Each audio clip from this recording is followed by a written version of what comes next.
ये सब कंट्रोल कर लिया गया था और कंट्रोल करने की नीयत से ये अपने आप में एक आई वॉश था।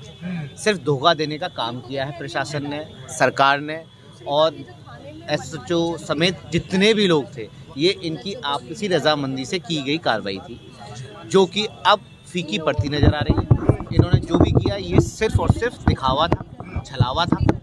और अब सब कुछ क्लियर है कि ये लोग जानबूझ करके ऊपर से ही निहित तरीके से सारा कुछ करते आ रहे हैं। यदि ऐसा नहीं होता तो एक एसएचओ की इतनी को भी इसमें मान रहे हैं। निश्चित तौर पे कमिश्नर साहब भी इसमें शामिल हो सकते हैं। अगर एक एसएचओ की इतनी औकात हो गई कि उसको वापस उसी जगह पे और ऐसे प्रकरण के बाद बहाल किया जा रहा है, ये अपने आप में बहुत गलत है। और वो भी तब जब उसने अपने आप में संविधान के ऊपर सवाल खड़े कर दिए हों, वो भी तब जब उसने खुद कानून के ऊपर सवाल खड़े कर दिए हों, चाहे उन्होंने वकीलों को गाली दी हो।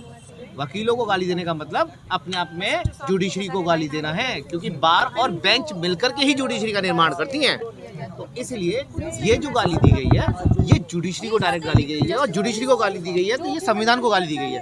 और संविधान को गाली दी तो इसका अर्थ ये हुआ कि वो खुद गवर्नमेंट को गाली दे रहे हैं, और गवर्नमेंट के कुछ नुमाइंदे इस बात को लीपापोती करके जनता को दूसरे तरीके से दिखाने की कोशिश कर रहे हैं कि हम ही हैं, अब जो भी हैं। कानून नहीं है कहीं से कहीं तक भी, जंगल राज चलेगा।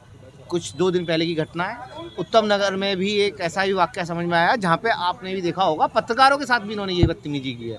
ये तो हर जगह हर किसी के साथ ऐसा करेंगे, मनमाने रूप से करेंगे, तो ये पुलिस नहीं, गुंडा है, गुंडा। और गुंडा सिर्फ और सिर्फ नेताओं के, प्रशासन के, सरकार के हाथ में कार्य करने वाली एक भाड़े के टट्टू के समान एक खाकी वर्दी खड़ी कर दी जा रही है, जो कि अपने आप में बहुत गलत है। अब इन सब के खिलाफ अगर कोई मजबूती से खड़ा है, सरकार के खिलाफ अपोजिशन लगभग खत्म हो चुका है, हम सब जानते हैं।